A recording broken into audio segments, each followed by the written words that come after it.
Yes, because see your screen, Fran, and I just realised you're next door, Fran. I thought you were in another building. I'm going to come to your office. Sorry. No, that's fine. What I just wanted to mention is that I can't see my screen. So Fiona, if you wouldn't mind giving me a shout at the point that you think it looks like I've moved on, or I'm talking as though I've moved on, and that doesn't actually seem to be the case, that would be super. Okay, I can see your screen at the moment, Fran. Perfect, that's lovely. And is it in slideshow? Can you see a full slide?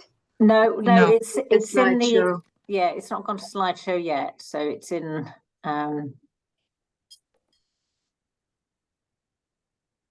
have a little look then.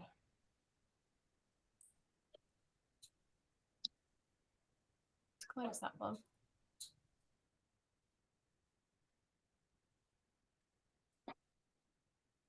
Yeah, if you go to slideshow, and because it seems to be in the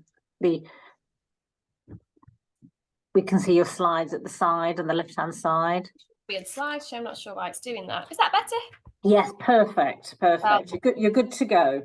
Lovely. So thank you. So welcome everybody then. My name is Francesca Brown-Cornwall. I'm a lecturer in the Institute of Education. I teach predominantly on early childhood studies and education studies and lead the special educational needs and disabilities pathway. But interestingly, although that is my area of industry, the research that we're sharing with you today has been something which is a little bit more wide and varied, looking at digital educators figuring that identity in the world of higher education. So my other hat is a Microsoft certified educator and Microsoft innovative educator, and I've also led a digital coaching program in the university. But what led to this was actually a SCOLP, which is the Centre at Staffordshire Centre of Learning and Pedagogic Practice project, which was really looking at those experiences of other colleagues around the university in terms of how they've figured that world and the experiences that they've had. And I'm joined by my esteemed colleague, Dr. Jo Basford.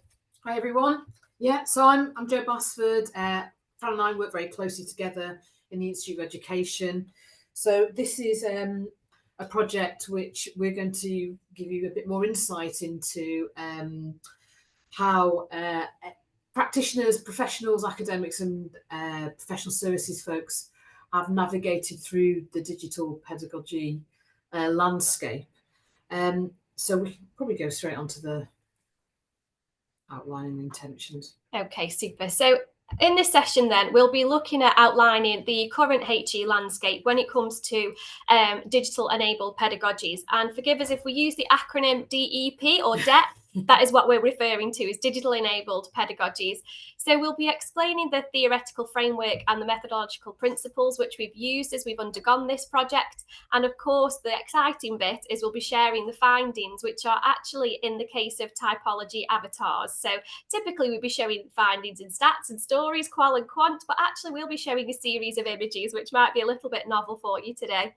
And we'll also consider then the implications of these findings for future professional development and colleagues as they navigate their own world of DEP.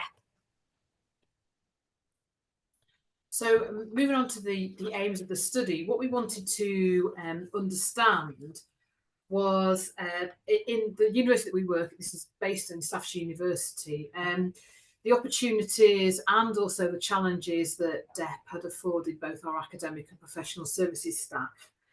And then we wanted to explore their experiences and how their perceived identities and their digital capabilities had informed their perceptions of the use of digitally enabled pedagogies.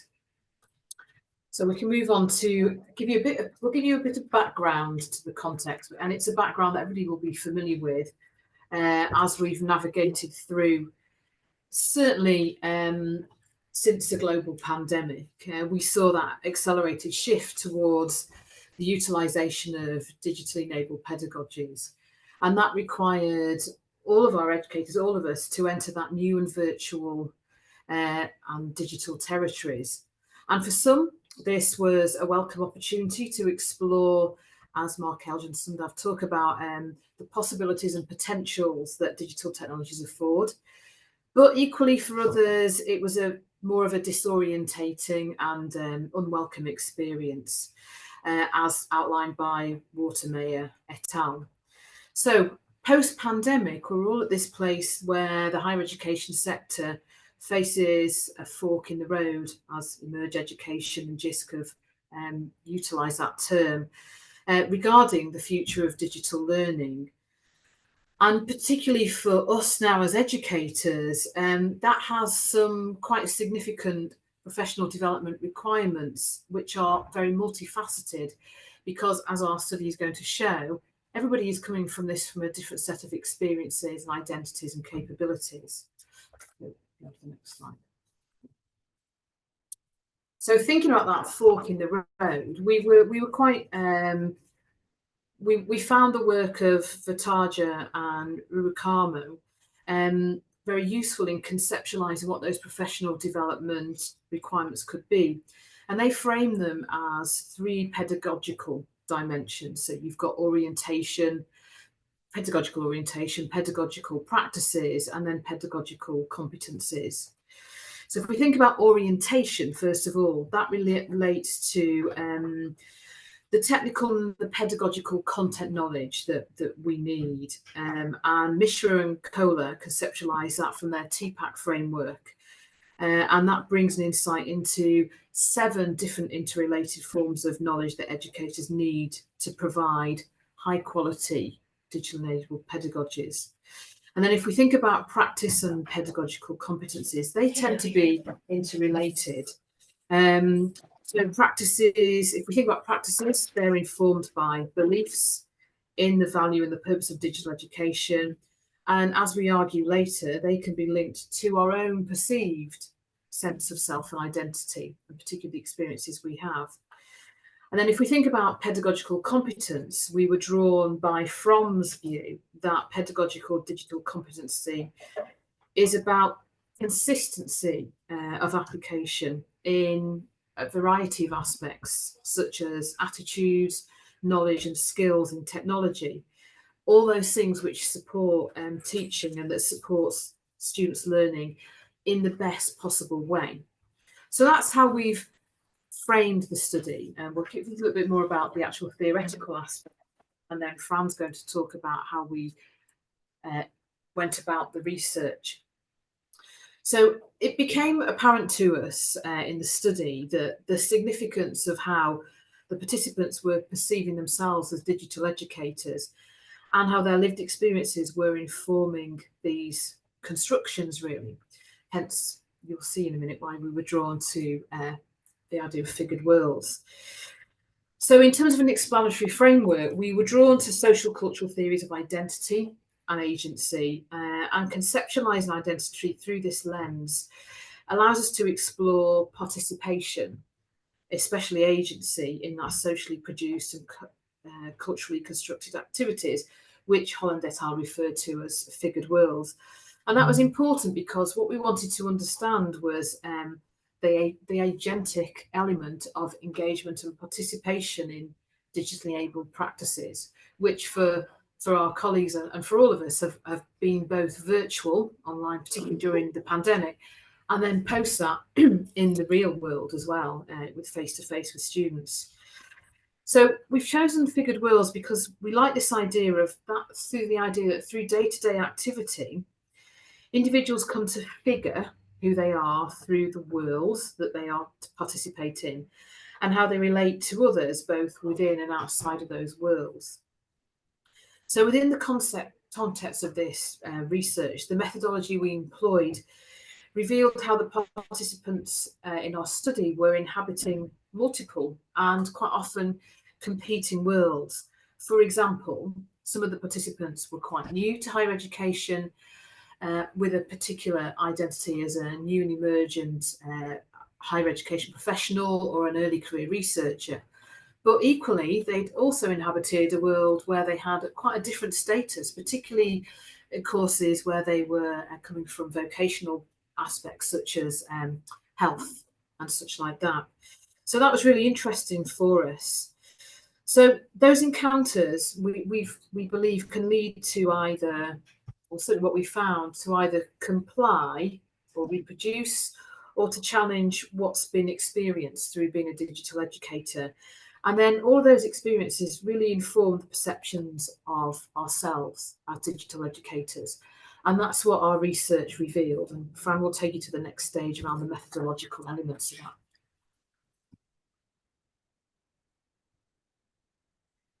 So we had a bit of a question for ourselves then in terms of, so how do we tap into these worlds and experiences that folks have been afforded to?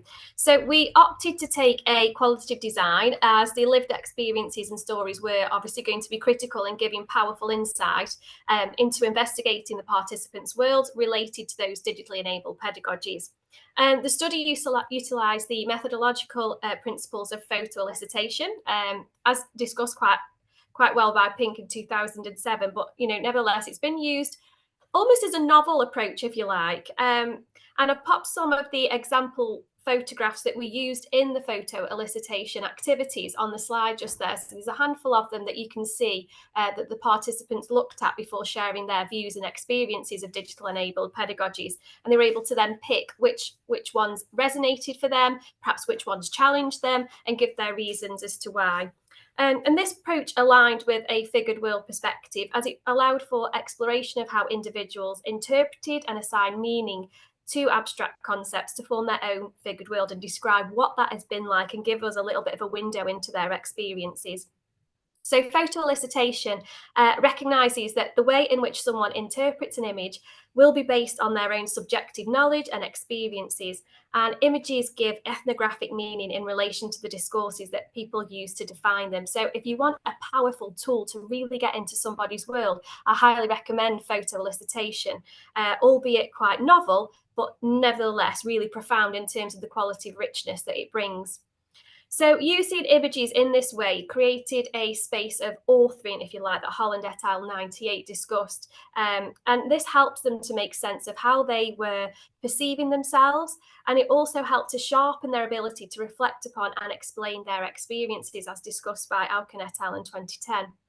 And perceptions of depth, as well as that encouraged that collaborative knowledge production. So folks in these photo elicitation activities weren't speaking in silos or in isolation. There was a real communal collaboration and construction of knowledge experiences, being able to bounce off each other. It was quite cathartic at times, quite therapeutic at times as well, for people to hear about other people's experiences. Oh yeah, that resonated with me, I felt that.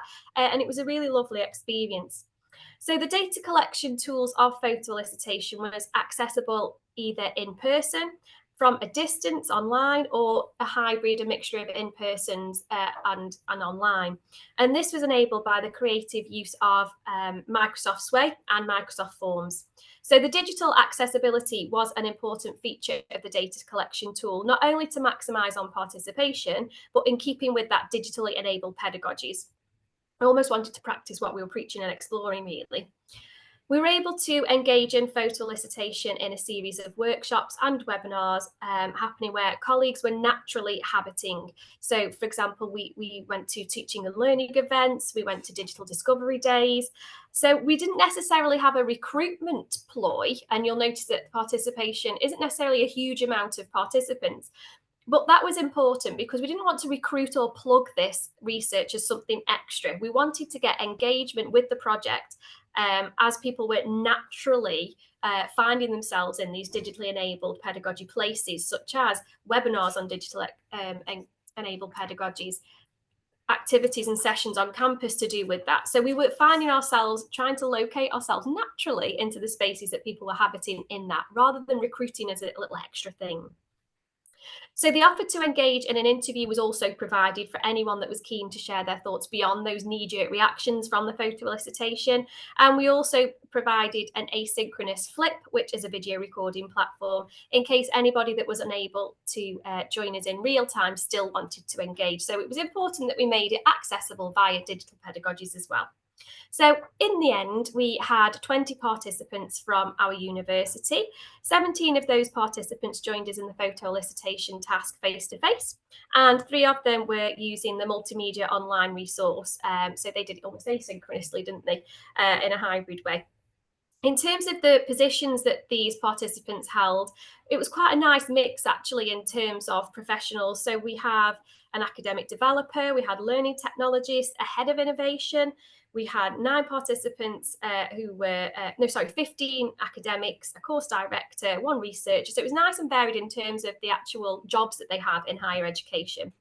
And in terms of just the demographic of that, we had 9 participants who identified as female and 11 that were male. But it is important, though, to note on that note that whilst they were, diverse and they should come sharing their ideas from the photo elicitation, which divulge their personal cultures and experiences, etc. We didn't necessarily ask this explicitly. It was just what come through implicitly that was part of that figured world that was important for them to share. 5 minutes to go, so we better tell you all about our avatars.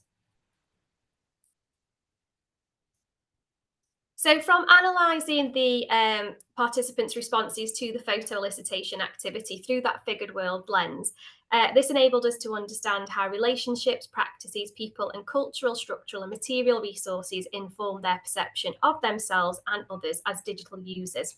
So the factors that contributed to their responses aligned to aspects such as orientation, practice and competence, which Jo has already explained to you. We used thematic analysis of Braun and Clark 22, where we were able to identify the patterns in perceptions and experiences, generating some themes, which we have grouped typologies of digital educators. And we're just going to talk through you very quickly a whistle-stop tour of what these avatars have ended up being.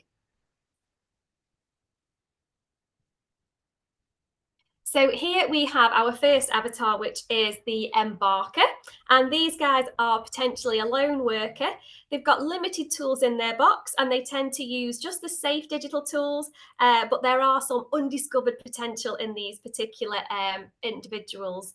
Sometimes, they could be perceived as having quite low confidence, or they're lacking the time and opportunity to develop those natural skills. So in terms of their needs, we're identifying that these guys perhaps need nurturing a little bit more and given practical support, potentially live projects to play with the digital tools. So our experienced member then, these can be potentially perceived as as it says on the tin, experience, but become maybe a little bit more jaded, question tools a little bit more, wary of that constant change and having to keep up with things. They get that sense of, oh yeah, I cracked it, this is it, I've got it. And then new things come along and they have to do it all over again, feeling a bit worn out, and maybe some of this was a little bit of the post-COVID fallout where we were perhaps getting a little bit digitally fatigued, and we wanted to kind of think, right, okay, we've been here before with the new bit of shiny tech that we want to use. Can we use some stuff which is more evidence-based, really super for all the best reasons rather than just because it's shiny and brand new and we need to use it? Our next one then is our explorer.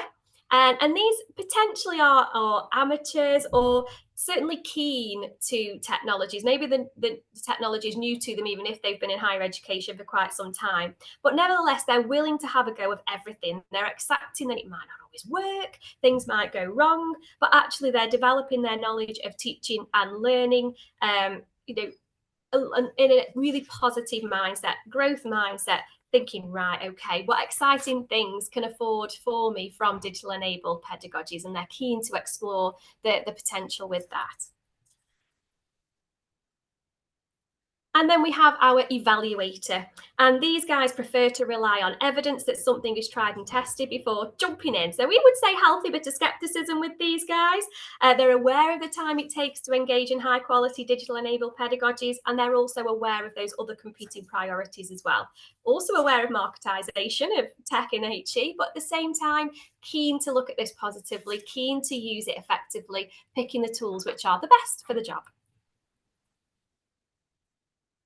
And then moving on to the empathetic. So these were the colleagues who were very student focused, and they were very conscious of student limitations and desire to use technology, particularly during COVID, thinking about students who didn't have the digital literacies or had privileged one particular form of digital literacy that didn't necessarily match with academia.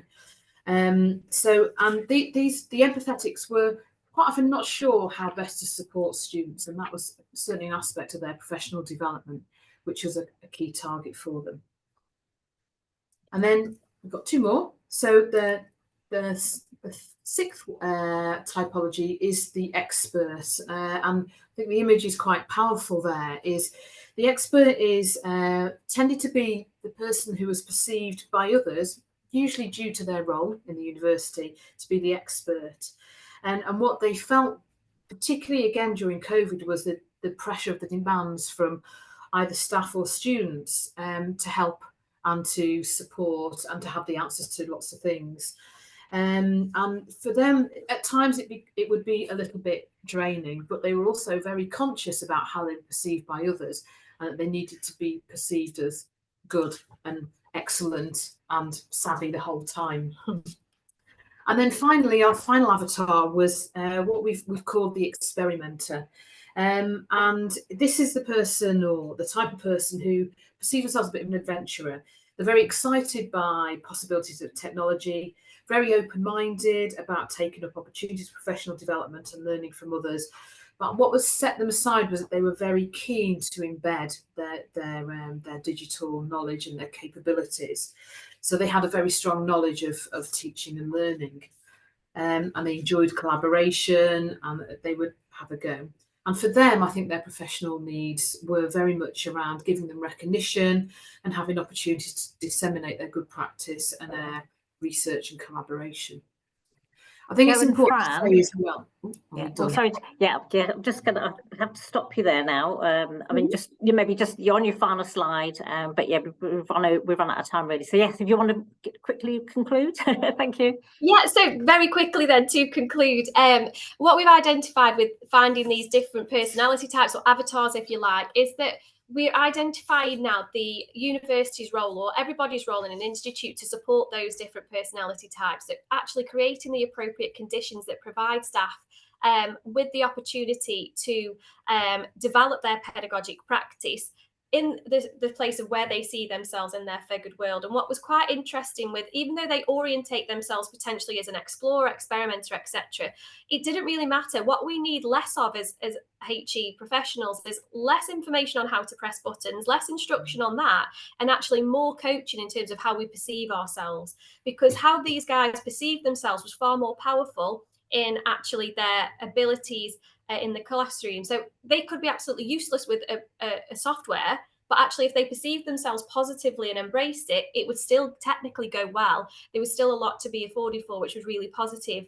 So moving forward for us in terms of supporting practitioners in higher education with digital enabled pedagogies, it's about coaching and mentoring how they perceive themselves, rather than instructions on how to use this next bit of software, which is shiny and new, which in all fairness has been happening quite a lot in education, you know. So for us, that's where we like to explore. So we're now looking to see more about disseminating this and how it can be influencing that coaching, mentoring of staff in their perception of themselves, rather than what do I not know that I need to know next, if that makes sense. Thank you. Thank you so much, and sorry for going over time. It's all right. Yes. Yeah. Thank you very much, Fran and Joe. That was brilliant. But yeah, so I just want to, we've probably got time for one question before we move to the next paper. Andrea, you've got your hand up. Would you like to ask a question? Yes. Hi. Sorry. I'm just a bit confused by your last comment. Sorry. Sorry. Saying it's more about how they perceive themselves than their knowledge of the technology.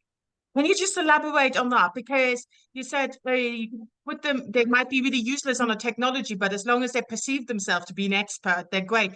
How does that work? I don't understand. So the same comes from the literature we've read, and of course we've only got 20 minutes, so we can't necessarily share with you the whole literature review too, but it seems to be that we've got these areas of competence and confidence, and actually it seems that confidence is more impactful and influential in the usage of the technology than the competence is.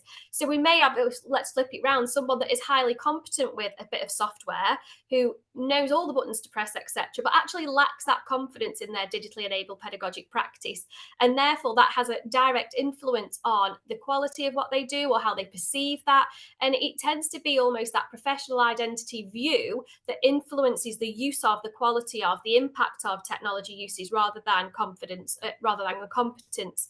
So that orientation of staff is quite critical. Now, we haven't necessarily got next steps in terms of studies to follow that up at the moment, because we're working with the avatars and describing those different places, how in different ways people perceive themselves. But certainly the literature that's come before us and the things that our guys were saying about their needs moving forward, none of them were identifying needs of, I need this need this technology explaining more. I need instruction on how to use things more. It was all more about my needs relate to how I perceive myself, my confidence, how I orientate tech in my work, rather than, you know, the pushing of the buttons, the competence of it. It was quite interesting that all the needs alluded to coaching and mentoring them as their professional identity and how they were feeling about technology, rather than, so of course, when you do go back to the literature and it's coming out the same, okay, when we're assessing ourselves and our use of tech, it's the confidence that seems to raise more over the competence. What they were saying resonated with that literature and that evidence base as well. So it's quite interesting that is, you know, as quite a hugely influential factor in terms of how folks were viewing themselves. So yeah, whilst your experts may indeed have lots of technical skill and prowess, in terms of how they perceive themselves, if that was high or low, that would be the biggest influencing factor, or so our participants in the literature would say. Okay, I'm going to use. Can I just Go on, build a Andrea. bridge then? So it seems a bit like what we're going to present later, like you have the expert who still feels like an imposter, right? But on the other hand, you have what you're saying seems to be, you have someone who hasn't got a clue but feels very confident. And that can be quite negative then if his job is digital education and he hasn't got a clue. It depends on their context, really. But at the same time, if they're perceiving themselves positively, they've got an open mind and they're looking for the opportunities that it affords. Sometimes if you can say, I don't know this, but I'm going to give it a go anyway, that could be quite powerful, rather than, I don't know, and I'm just going to hide over here. I'm a bit concerned about that. So I wouldn't say it's got negative connotations. I think it's really quite positive. If somebody feels confident and got that open mind and they've got to give it a go, and it certainly seemed to be the case for them. It was more about what it can afford for, the opportunities that positive self and professional identity gave. That was quite interesting. So yeah, confidence over competence I think is the key narrative over that sometimes, certainly, and how people perceive themselves anyway. Yeah. I'm going to ask you one question before we move to the next paper. I'm going to use chair's prerogative because I was and Vicky was admiring the avatars and the illustrations, and I'm curious to know, are either of you artists, or how did you how are those constructed, right, and what was the process there? So the project was funded by our Sculp department, and we used the money to employ a student who was a digital graphic designer. So they were given the data, they were given the images that we'd use for the photo elicitation and the narratives that went with the typologies we created, and we left it to her to then generate her view. So they were her interpretations of the responses and the avatars based on the narratives, the transcriptions, and the images that everybody'd use in each of those categories. Okay, thank you very much. Thank you. Okay, I think this is really fascinating. I love the fact you're using figured words because I've used that, so it's brilliant. But yeah, I think we should now move to Carol Johnson's presentation. So big thanks to Fran and Joe, and we hopefully might have time at the end to pick up sort of collective questions. But if we move over to Carol, so is Carol here? Yes, she is. That's brilliant. Okay, so Carol, welcome to our paper session. So I'm going to hand over to you now to do your talk, and I'll monitor the time and give you a note before 5 minutes, okay? Fantastic. Thanks, Fiona. Well, good evening or good morning, everyone, depending on where you are in your time zone. I'm coming to you from Melbourne, Australia. I know my accent might be a little odd for an Australian, but I am Canadian and currently in Australia here at the University of Melbourne. My background as a researcher is focusing on exploring online music pedagogy and all that there is within that lovely and ever-growing area.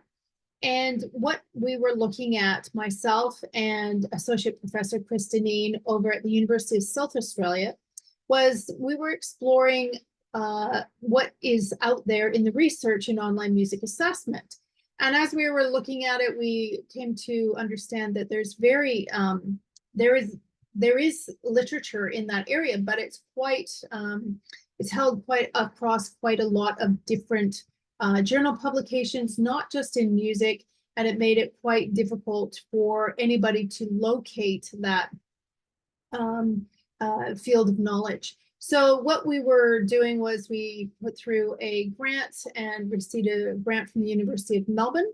And we decided to do a systematic review to see what are the challenges, opportunities, and what has been researched in the area of online music assessment. Now, a little bit of background. And of course, you know, one of the first opportunities for a lot of music instructors at the tertiary higher education level in online music teaching was the pandemic. So really, you had almost 2/3 of our music instructors having not really had full, we'll call it full immersion in the online learning landscape. And so it was quite a change for them. There was technology challenges, curriculum planning issues, and those who were new and not so new to teaching music online came up against additional challenges, as well as they found some really creative activities and innovative approaches to teaching in the online environment.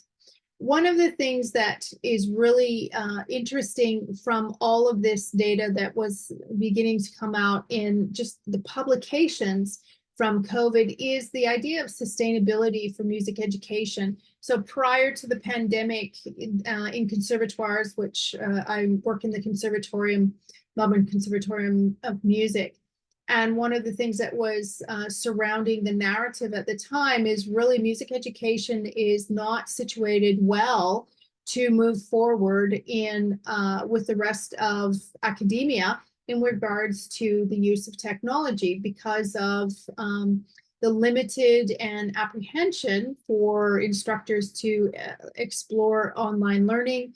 Now we're, you know, only 3 years ahead, and we're looking at VR, AR, MR, and all of those virtual reality and aspects in our teaching and learning. So a quick little exploration in the background of the academic literature, that we do know that there's positive student learning outcomes that happen in the online environment, that we do know that there's improved performance with our music students when they receive feedback in the online environment. That might be video feedback, that might be the use of video diaries, reflections. There's self-efficacy that is developed when they actually create their performances by video, and then so they record them, because they then watch them, they hear, they see different things that they may not have been really aware of what they were doing. So we're also seeing that overall asynchronous and synchronous learning was supporting a differentiated approach.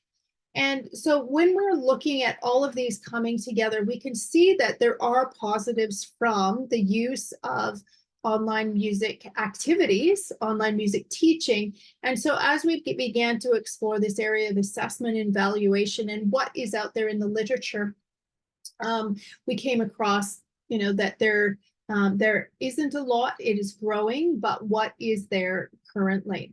So that was our problem. That we were going to thoroughly identify the potential and the limits for integrating online music assessment into higher education music teaching. We realized that the lift and shift going from a face-to-face class into an online environment for music assessment doesn't work, or perhaps we should say doesn't always work. And that there needs to be some tweaking, some adjustment, but most importantly, it's the pedagogical aspect that comes into play and how you scaffold for your student in the actual deployment of the online assessment across the entire curriculum piece. Of course, there's universal design for learning that will help when you're considering how to construct the online music assessments. And looking at the various constructivist knowledge theories and different aspects like that, we can find that in the literature quite plentiful in terms of music education. So for us, we were looking at specific keywords, including online music assessment And from that, our research questions became, what are the most prevalent research-informed online music assessments for tertiary or higher education music classes? Secondly, what are the student learning outcomes associated with this assessments? Meaning, are they finding it effective? How many, is there a meta study out there that shows this? Are there enough studies to do a meta study? As well as what challenges arise when implementing online music assessments, both for the student as well for the teacher. If that was going to come up in the literature, we were looking to find that information. So to date, we don't have a meta study that actually identifies the extent to which music assessments can be effectively completed in the online environment. We know that online learning provides students with a really great support, access to flexible classes, accessible learning, different things like that. But as such, this project aimed to be a resource for conservatorium staff, those who are in departments or schools of music, as well as internationally and globally, because the final result of this project has been a website that after we finished this project, we launched the website, and those who are in the field of online music research can actually add their publications to this area. So it becomes really simple for those who are exploring online music teaching to go and see what the research has to say. And it's categorized and everything like that. And I'll be happy to share the website with you later. So for this methodology, of course, for systematic review, we were looking at the Cochrane collaboratory aspects. And of course, this is the review that is looking at a clearly formulated question and looking at systematic and explicit methods to identify and select and critically appraise the relevant research, and to collect and then analyze from the studies, or analyze the data from the studies and include that in the review. We actually have 4 phases that we went through for this project. So we looked at the development of the inclusion protocols, actually did a pilot just so that we knew what we were up against, especially in a field, music education and music performance, for those that may not be familiar with the field, because when you're looking at the education of an art form, sometimes it can be in a music education journal, it can be in a music performance journal. If it has to do with technology, it might be in an educational technology journal.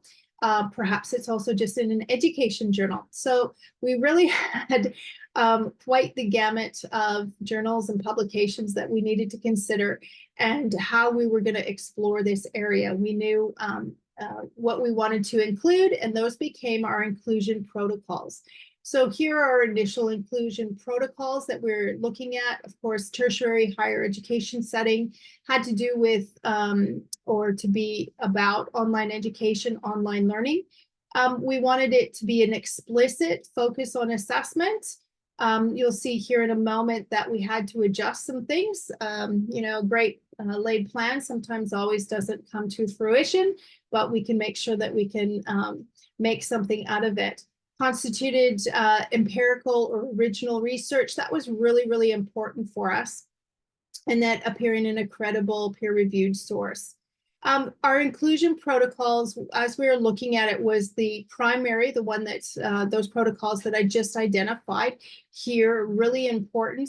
Then we had to create some secondary protocols, because we were figuring out that as we were going through it, there really wasn't that much detail in the higher education sector. So we were looking at what might be useful in the area in terms of what we were researching. And so we moved forward in also collecting that data, so that we have corpus, a very large data corpus, and we will probably be able to write for another couple of years from the data, as well as what was excluded. So here in our secondary inclusion protocols, you'll notice that we actually went and said credible implications for tertiary, or we're looking at perhaps there wasn't an actual level but it might be applicable to tertiary. And then instead of just specifically about researching assessments, that it actually included analysis and discussion of activities and concepts clearly associated with assessment. So it might be testing or feedback that's included, but it might not be the primary reason for the research. Further, the broader, but noting the differences, but we want to make sure that we're categorizing these for the purpose of analysis. So within this, what I'm highlighting today is the primary inclusions that we're finding, and that's and the things that are coming of note from that. So when we went and started our phase 1, you'll notice that there was quite a lot of results that were coming up. But that was due to the fact that when we actually went in and searched for online music assessment, specifically in some of the journals, or pardon me, in some of the databases, we actually either were getting a lot or we were getting nothing. So in education databases, we were getting nothing. So we had to open them up. So for example, in ERIC, it was online music assessment really is quite small. And when we actually got down to it, looking through them, they actually weren't about online music assessment. They had to do with online publishing, perhaps, and it was music and perhaps assessment of or evaluation of something else that was not to do with teaching and learning in the online space for music. So we went through and we of course, had to look at those, how we were going to use our search terms, what search terms we were going to use. And you'll notice that you'll see that we have different search terms here for the different databases. And actually for ProQuest, we went through and we did 6 searches in ProQuest using different search terms, so that if we were finding duplicates, we were fine to get rid of the duplicates later in our, of course, as you go through in the systematic review, but we wanted to make sure that we were getting as many articles as we could from all sorts of areas of publication. Here's our systematic review process. You can see that in JSTOR we had the 1245, and in ProQuest 1516, and in ERIC we had 108. And then it came all the way down to that lovely number of 23 articles. After we did the ineligible, got rid of the duplicates, and then we did some exclusions after the full text reading. What our findings are, and that's really what we're after here and sharing today, is that there really are fewer than 10 publications that used actual assessment data, specifically about online music assessment. And they use pre-test and post-test scores. Perhaps there was some we know that there was some student reflection activities and discussion content, skill score calculations, different things like that. For example, beginner violin instruction, we saw 8 out of 10, or students scored 8 out of 10 on their holding of their violin when in an asynchronous learning environment. That was just an example of one of the publications. Really, less than a third of the publications actually had keywords listed in the publications. So that made it really challenging, even more so, to actually get the correct publications through this systematic review.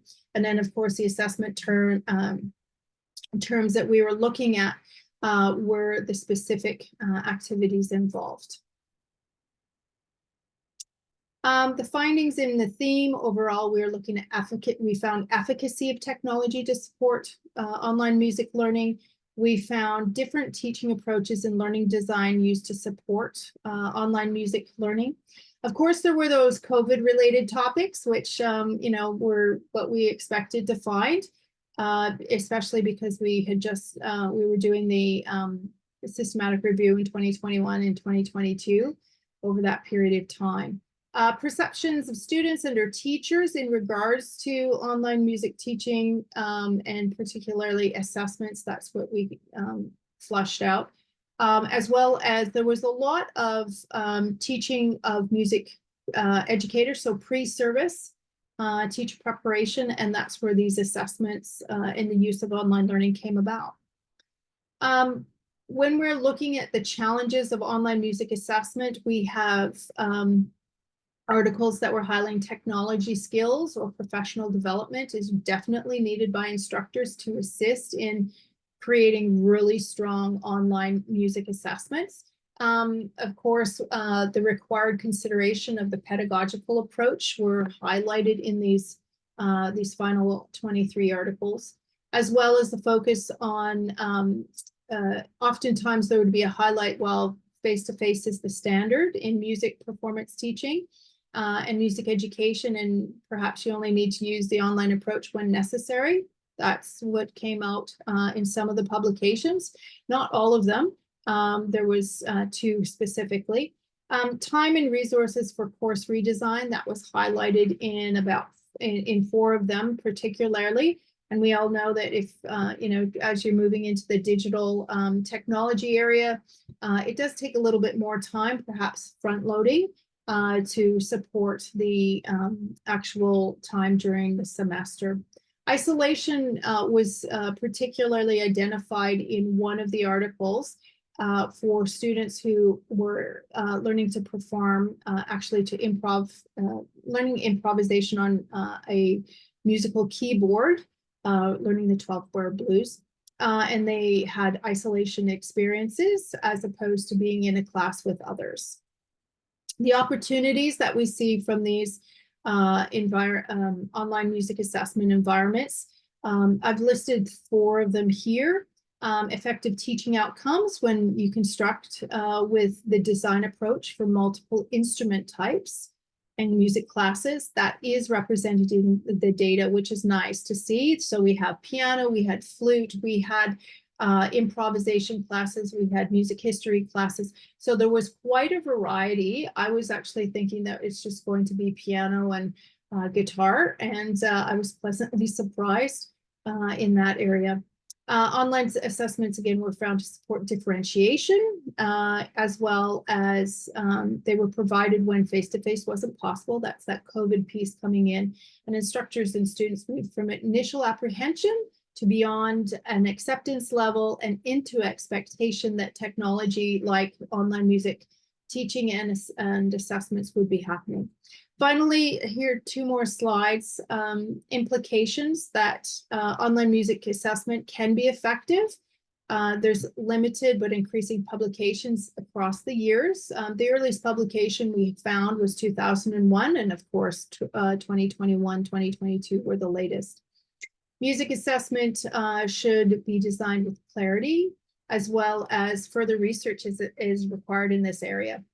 And what we also found that this last key note is a broader emergent implication about the methodology. This is really important because as we are going through this, there was multiple pieces that kept coming up as challenge points, especially in the databases that are focused on STEM as opposed to STEAM, made it quite challenging to locate information. Also, with the limited keywords in publications, meant that when you're looking at titles and abstracts, you have to go through 1,000 of them rather than the keywords for some of them.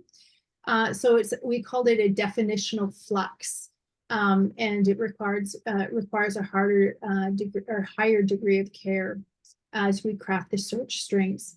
So as we move to future recommendations, looking for multiple music publications, music education publications, as well as broader ed tech publications should be explored in future, and using the specificity of a publication that is in that regard may help rise up a few more publications specifically. That's what we ended up doing after the systematic review was done. And then finally, the researchers and authors in the field need to use common or music preferred terminology in the publication keywords. Differences between asynchronous, synchronous, online, distance learning, remote learning, all of those contexts to say that it was an online engagement. So it's quite a variety of outcomes there, but it's really great to see where we can start from and build from. And our website, the research websites, is getting a lot of movement and hits. So it's an exciting time. So thank you very much. Okay, thank you very much, Carol. That was very interesting. So, are there any questions for Carol?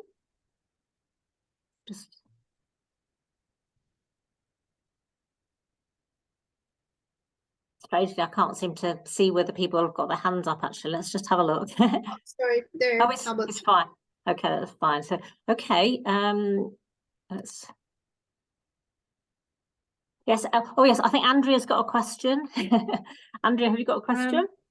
Yeah, just quickly, Carol, why do you think there is so little kind of research on the topic? And is there a skills gap, or why is that? What do you think? Well, in the music performance area, our experts in music performance are experts in music performance. They may not be experts in research of the publication kind.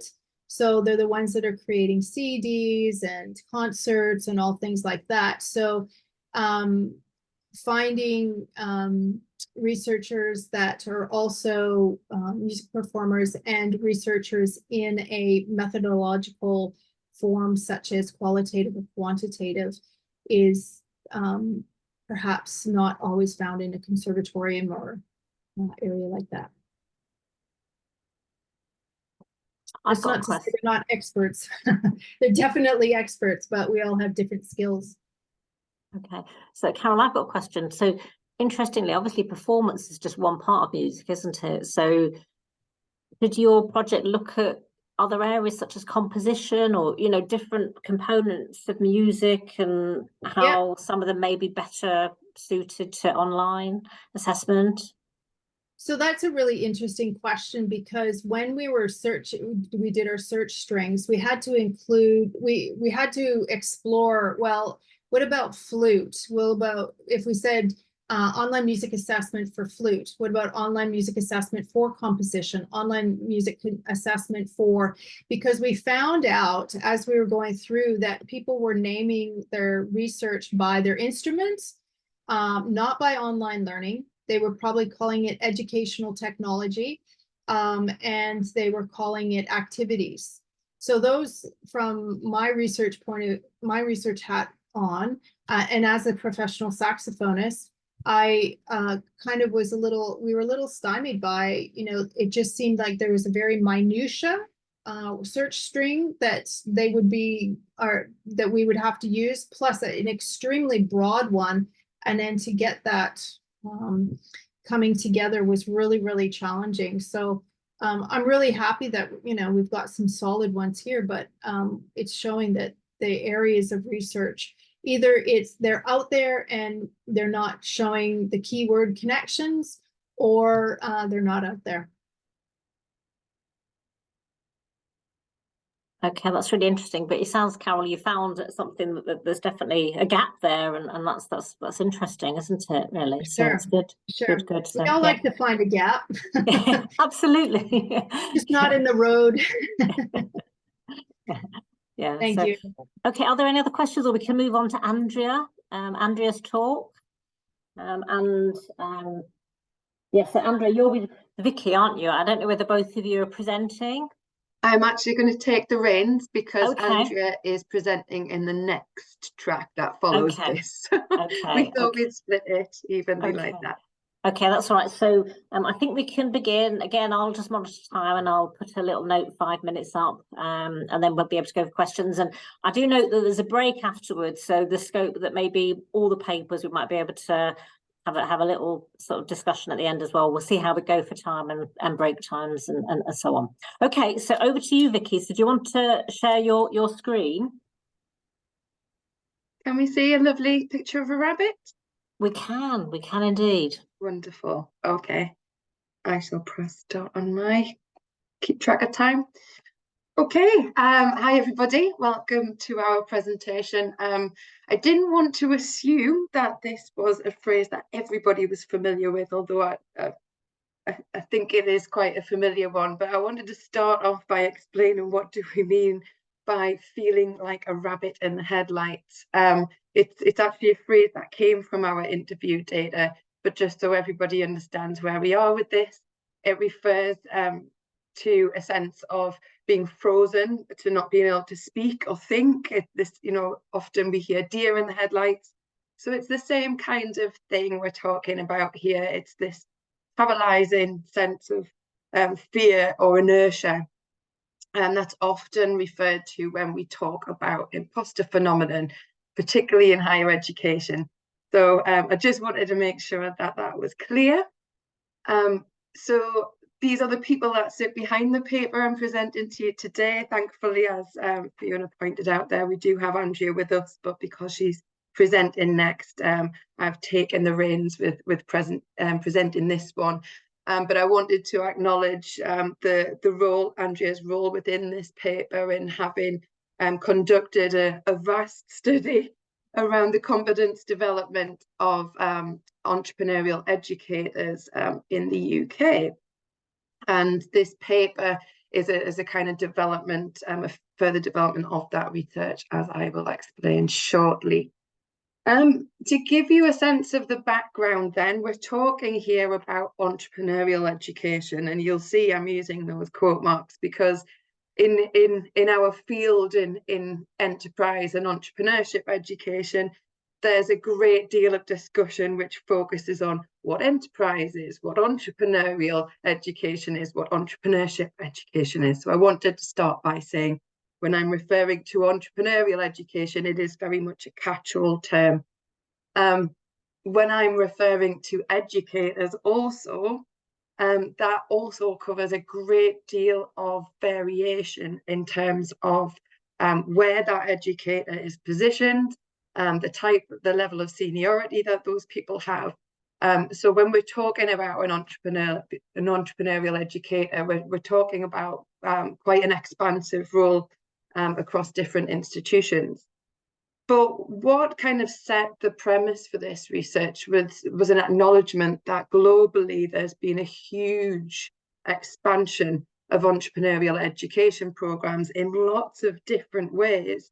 Often you will find entrepreneurial development programs of various different natures, specifically in the extracurricular space, but it has been a growing growth towards the embedding of entrepreneurship education, so bringing it into the academic classroom. And the cost of this is that with this rapid expansion, we grew so fast, we outpaced our understanding of what to teach, how to teach it, and also how entrepreneurial learning is best measured. There exists a huge variety of different approaches employed in the delivery, and also how we staff these programs, and that's the crucial element here. Much like Carol was saying there is often a distinction between researchers and the practitioners/performers, and often what we're going to talk about today is very much like we saw in the first presentation. It's this idea of the expert and how comfortable or really not comfortable that expert feels depending on what you're doing within the role of the entrepreneurial educator. So there's a lot of literature out there which talks about largely what we refer to as the content challenge in entrepreneurship education. So that's kind of what to teach and how to teach it. There's an accepted kind of trifecta approaches of about entrepreneurship for and through entrepreneurship education. But there is a relative lack of focus on the educators themselves. So the competence that these very different types of educators bring with them to the role is underexplored, and that's what this research set out to fill that gap. What scholars do appear to agree on is that we've got a real diversity of individuals upholding this entrepreneurial educator role. So in this kind of rapid expansion, what happened is we brought a lot of people in from different pockets of industry to teach the subject.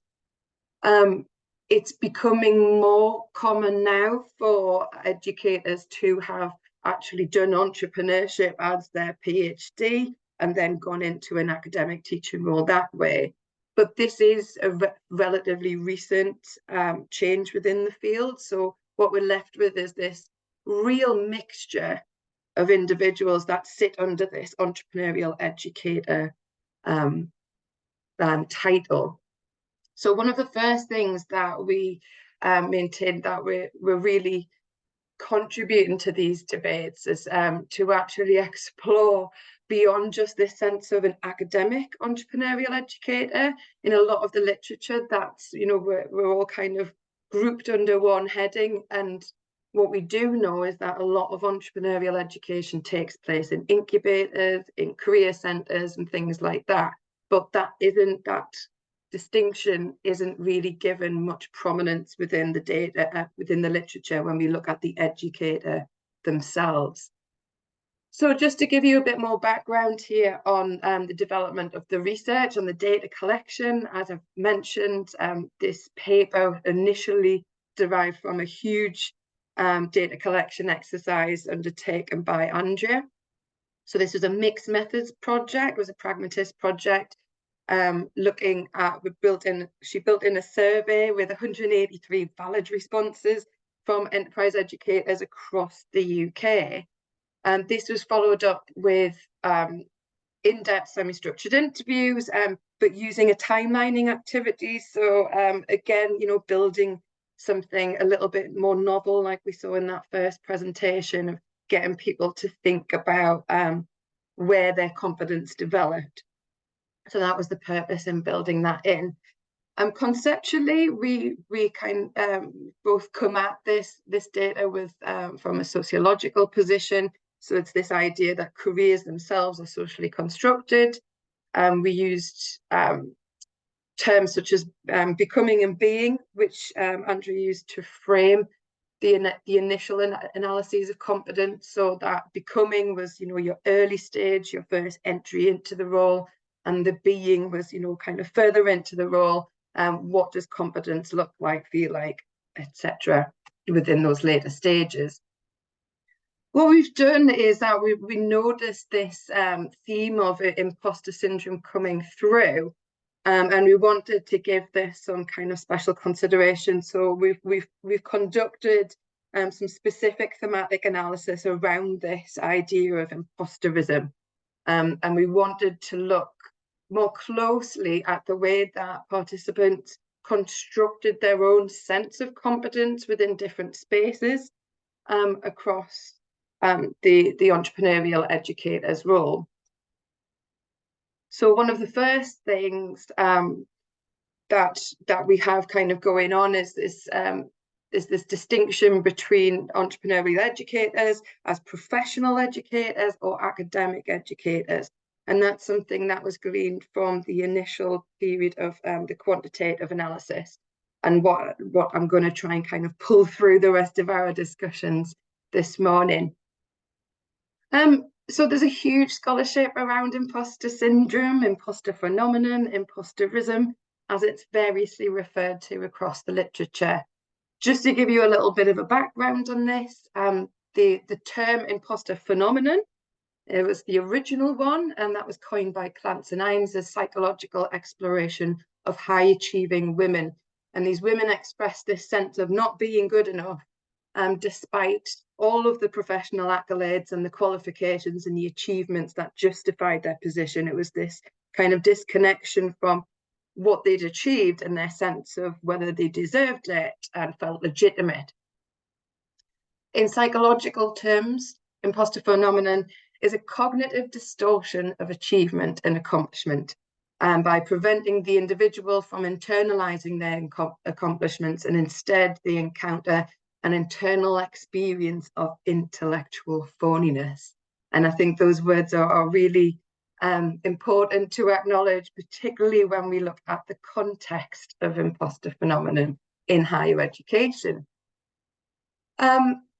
There's a lot of literature on imposter phenomenon. It would be way too much to deal with right here, but I think what we can say is that if we position academia as a site of intellectualism, this it seems to really have a home here, if you like. It may explain why imposter syndrome, as it is more popularly known, is so prolific. So a real shorthand to a lot of literature. Studies indicate that, you know, it's really prevalent in academia in particular. It's particular these kind of academic careers where challenges to a sense of your own intelligence and ability are named, a work-family conflict that occurs in a lot of different roles. And essentially what we're talking about is a highly competitive academic arena in which constant rejection is often the experience. And therefore, you know, imposter phenomenon is seen as having huge prevalence in academia. What we think is really interesting within the data, particularly looking at entrepreneurial educators, is that it's not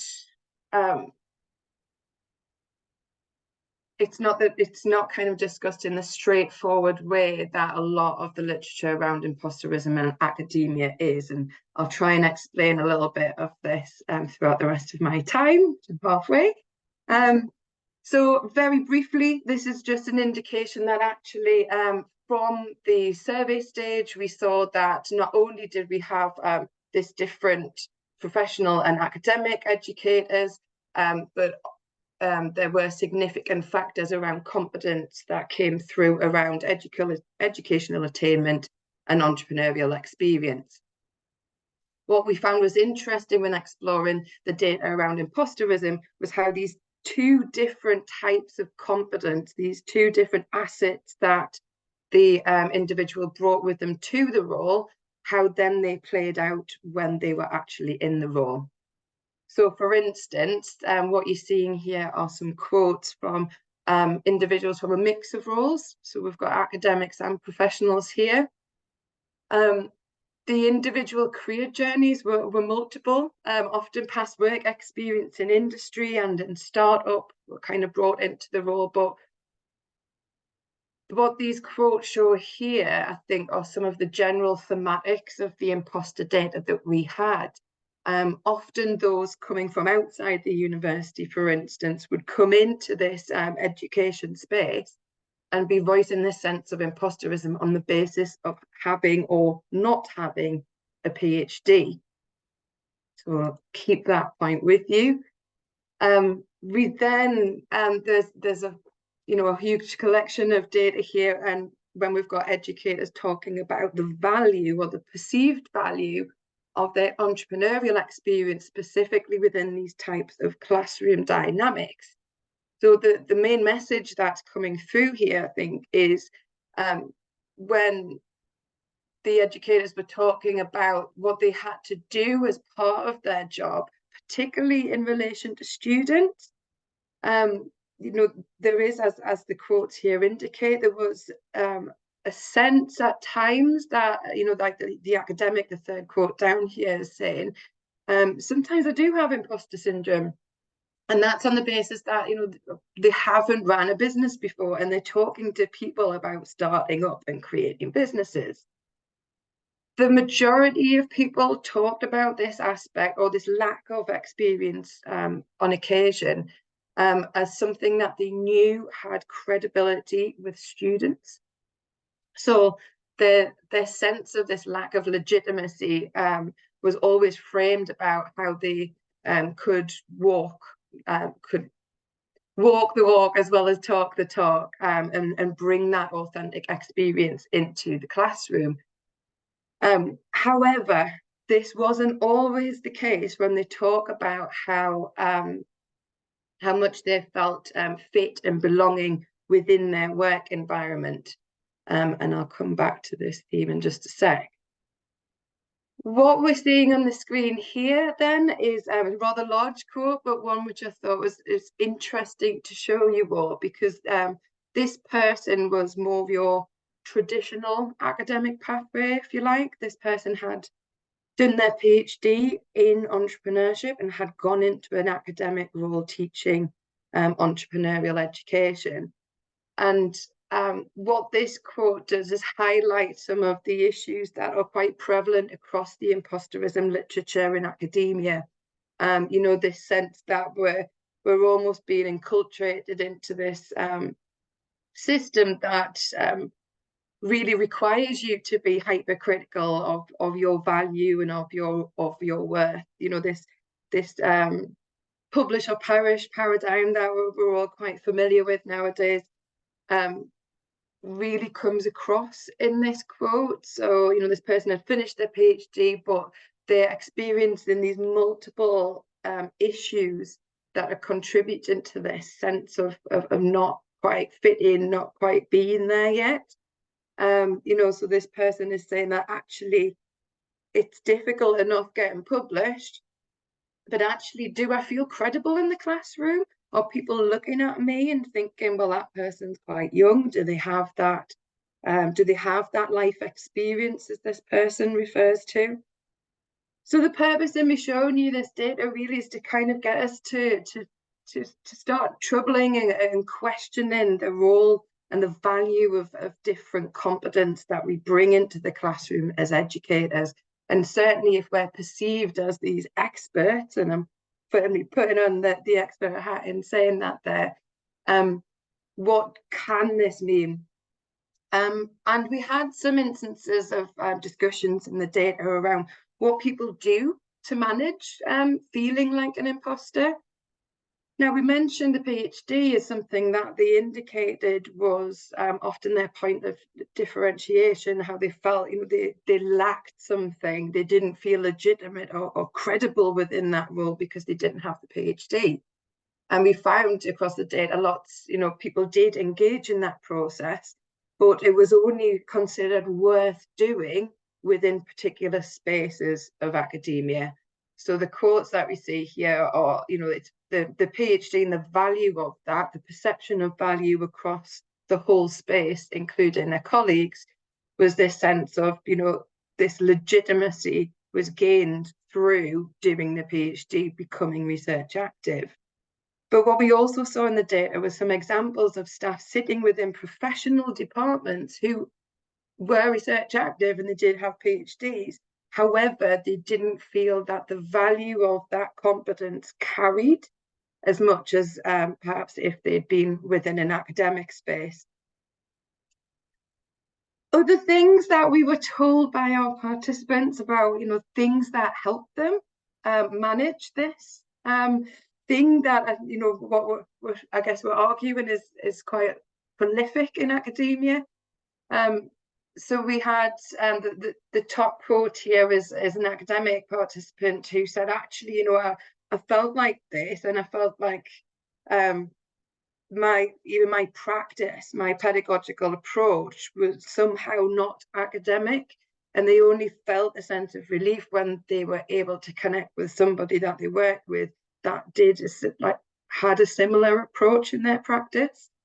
Other quotes, like the professional one in the middle, and talking about how useful it is to have you know, frameworks, policy documents, things that they can use to almost kind of underpin their legitimacy, was also really important. And finally, the third quote on there is one where our professional educator there was talking about how when they came into the university, they ended up doing a professional development course around teaching, and that was what really made the difference for that person, not just because they're training around things that they were previously a little bit lacking in confidence with, but actually it was the social learning that was really important there. So rounding up now, because I'm just aware of time, there is a lot there on imposter syndrome or on imposterism. And we think it's important to kind of understand these analyses, understand that, you know, much like the first presentation today, how we perceive ourselves is really important.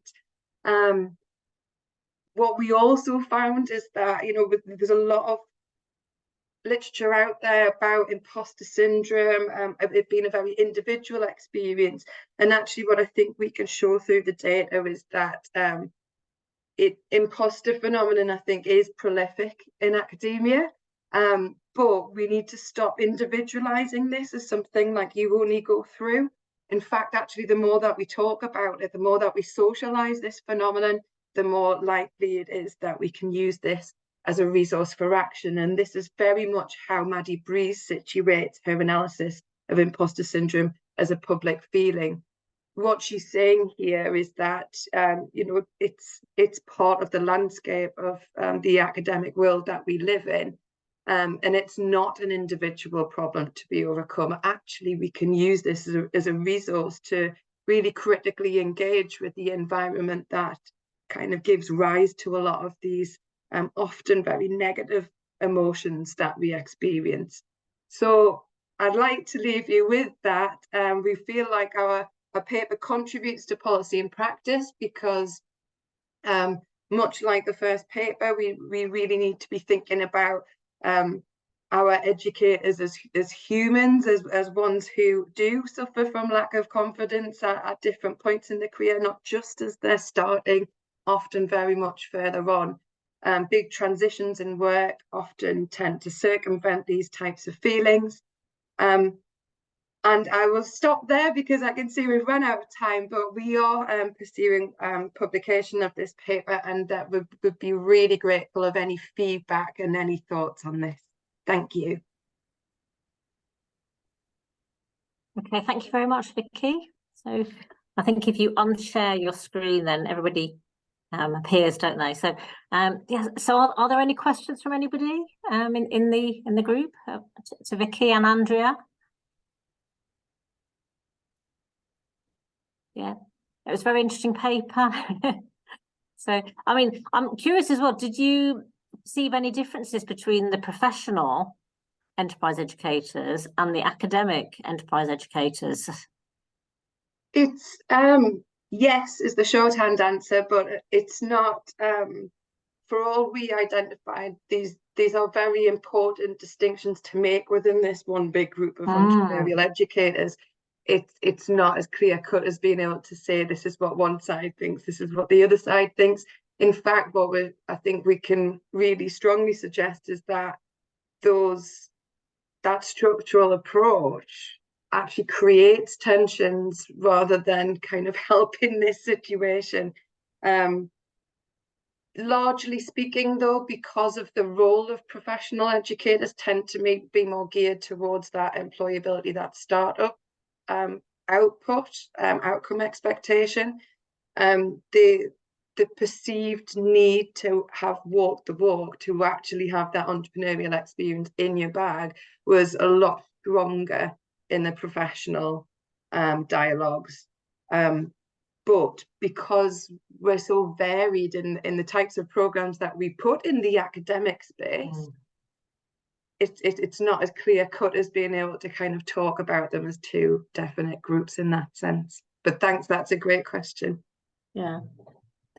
I'll use Chair's prerogative to ask another question as well. I mean, were there any issues? I mean, we see people like Stephen Bartlett, for example, these kind of very well-known entrepreneurs and, you know, Dragon's Den, and sometimes the whole thing about university education is dismissed by these high-profile individuals where they say, well, actually, I learned everything about enterprise by just doing it, and what can universities teach? So was there anything about those more public and media discourses that emerged or not? I mean, actually, let me hand over to Andrea for this. No, so it's just clear no, because we did not ask participants of entrepreneurship programs what they think about the education. We asked the educator what they think about how they became. Very different research topics. Yeah. It is an interesting point, though, and I think it's very much part of the life world that we work in, for sure. But possibly, a conversation for another time. Yeah, but because sometimes the educators themselves may be aware of those discourses. And, absolutely, so, very much so. Okay. Any questions from anybody else? I think Andrew's got his hand up. Oh, has it? Yes. Let's have a look. Oh, yes, Andrew. Yes, go on, Andrew. Over to you. Thanks. Yeah, really interesting. I'd love to explore syndrome, phenomenon, etc. Anyway, let's not do that. I was wondering about your participants. Forgive me if I've just missed something in what you said, but where they were and what kind of institution they're in, and whether that makes any difference, because you might expect some types of universities to prioritise the PhD and the research background, and others less so, or not. There's been a convergence on that anyway. And then I guess that links to age as well. if you go back far enough, particularly, well, anywhere really, you didn't need to have a PhD. You could go in and do these things, and then obviously more recently, it's almost, you know, if you haven't got a PhD, you don't even bother to apply. So I mean, I don't know whether either of those things came out in your data at all. I can answer that because I did the data collection. So the initial quantitative phase was 189 entrepreneurship educators from all kind of organizations across England. So it was an open survey, one can apply. And then the 19 qualitative interviews we did, they were mostly situated in business schools. Again, because it was a situated sample within the quantitative data, and they volunteered to participate. However, they were from across England. So literally I traveled from Bristol to Newcastle to Birmingham to God knows where. There were age.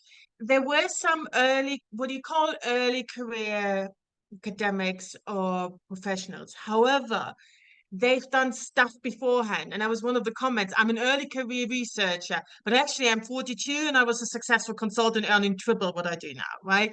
So that was one of the things that that was complained about. But some of them, so no one was within 1 or 2 years, because we wanted to explore the whole becoming phase and being, so they had to go and be an entrepreneurship educator for a while. So I would say on average they were around between 30-ish, 32 to whatever, 80 to retirement, really, one of them. So yeah, age did not come out as a factor, if that's of interest.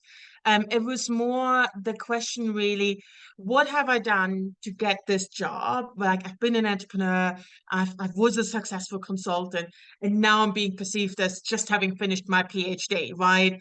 And that's why I feel a bit like, potentially like an imposter, because it doesn't count at all in my current recognition system. But yeah, we tried to get quite a wide spectrum. There were both in professional roles, career services, incubators, and academic roles. I think if I can just briefly add to that as well, I think that's that distinction between the type of institution as well, you know, very broadly speaking, your Russell Group post 1992, that was something I kind of had that sensitivity to explore within the data.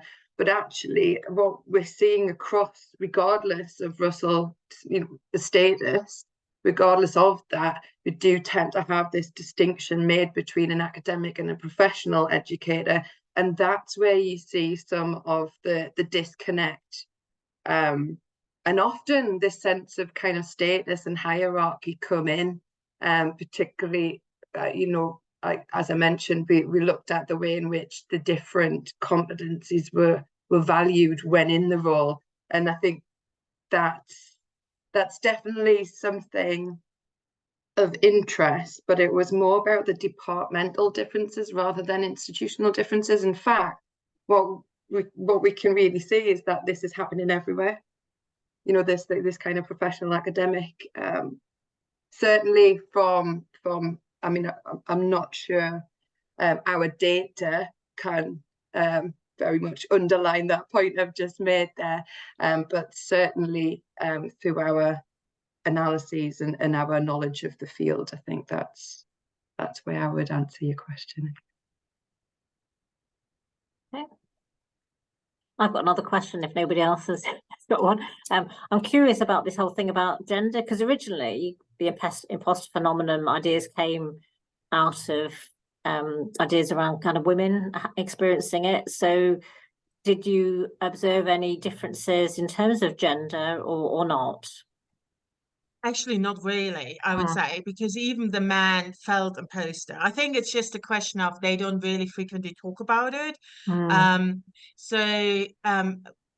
of the quotes that Vicky showed, the long one about I haven't published anything, was a male academic, right?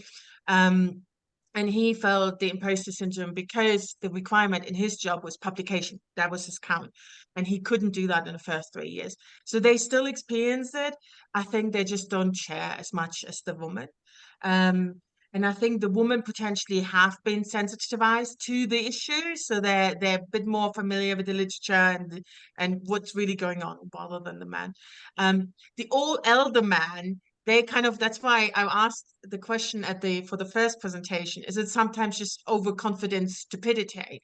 They didn't really have much imposed that. They were just literally bullshitting their way through academia, right? And like, and he was saying, I just was so confident, I just got this done and I just asked for this and asked for that, while someone younger was much more, nowadays, much more aware of the academic pressures and his situation in higher academia. So no, I don't think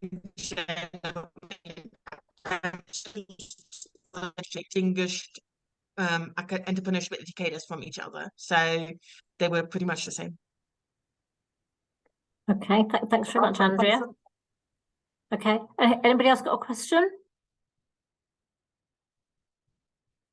Yeah, I don't think we have any more questions. I'm conscious that because the next round of papers begin at 11:45, even though I think it would be interesting to continue talking, but it might be good to pause and stop now, so that everybody's got the chance to move on to the 11:45 session. And actually, some of you might be presenting then, so perhaps we should conclude. I'd like to say a really big thank you to all the presenters.